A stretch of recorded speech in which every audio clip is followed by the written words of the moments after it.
discovered in April 1940 that the Kaiser Wilhelm Institute of Physics in Berlin had started an extensive research program involving uranium, the committee's work took on a new urgency.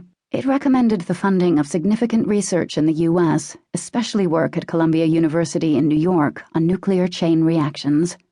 In June 1940, shortly after Belgium's defeat and occupation by Germany, the Uranium Committee encouraged Edgar Songe, the managing director of Union Minière, to move its mined supplies of Congolese uranium to the U.S. for safekeeping. There was serious concern at this time that the Congo might be invaded by Nazi Germany. Songe later noted having serious reservations about security in Katanga. La sécurité au Katanga était mal garantie. Before the war, the ore had been shipped to a Union Minière refinery in Belgium. But now that Belgium was occupied by the Nazis, it was decided to ship the ore directly from the Congo to America. Towards the end of 1940, 1,200 tons of the stockpiled uranium ore at Shinkolobwe, of approximately 70% uranium oxide, were shipped to New York. A commercial arm of Union Minière was specially set up in New York to arrange for the transport of the ore. This was the African Metals Corporation, also known as Afrimat, which became the sole agent for the sale of Union Minière products in the U.S. During September and October 1940, the ore was shipped from the Congo and was stored on arrival on Staten Island in New York.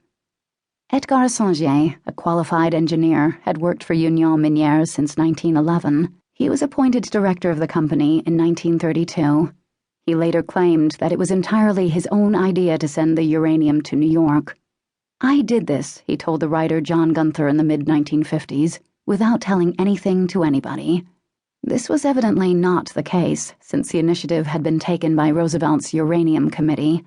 However, Songe did move to New York to liaise with the U.S. government, staying in central Manhattan. Songe, who turned 60 towards the end of 1939, was a polished man, somewhat stout, with pale skin, white hands, a fringe of white hair, and a short silver mustache, who, according to Gunther, seemed to convey a pleasant sense of benevolence and goodwill. But he had nerves of steel, and he was presiding over a unique supply of a mineral that had the power to change history. On 9 October 1941, 2 months before Japan's attack on Pearl Harbor, Roosevelt gave the go-ahead to the atomic project. This involved the setting up of a separate secret state, notes Richard Rhodes, in the making of the atomic bomb, with separate sovereignty linked to the public state through the person and by the sole authority of the president. The Manhattan Engineering District was formed within the Army Corps of Engineers to be known as the Manhattan Project. Secrecy was already the watchword of the whole enterprise, and this name was chosen as a way of avoiding giving any clues about its concerns. The project was authorized formally a few weeks after Pearl Harbor, which led to America's entry into the Second World War. In January 1942, Roosevelt approved the top-secret development of an atomic bomb. The project now received full support from the Army in order to meet the emerging need for large-scale construction and design. In September that year, the President gave military command of the Manhattan Project to General Leslie R. Groves, a West Point graduate who was described by Kenneth Nichols, his second-in-command, as the biggest son of a bitch I've ever met in my life, but also one of the most capable individuals. The civilian head of the project was Henry Louis Stimson, the Secretary of War. Groves and Stimson were responsible for what the war historian Max Hastings has described as the most ambitious military project in history, in which the stakes were as high as the world has ever known. The initial funding for the project, which was in excess of $37 million, worth about $597 million in 2015, was channeled into a secret dummy account so as to avoid detection by any foreign spy.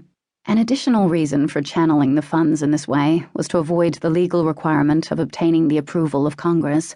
Seeking such approval would have been very awkward in the case of what became a huge disbursement, reaching $2 billion, worth about $27 billion in 2015. Because of Groves's position at the head of the top-secret unlimited budget project, states Patrick Marnham in Snake Dance, a study of the nuclear age, he was, without any question, from November 1942 for 3 years, one of the most powerful men in the world. Under Groves's leadership, the Manhattan Project developed at breakneck speed. He sent Nichols to negotiate with Edgar Songe over the purchase of the 1,200 tons.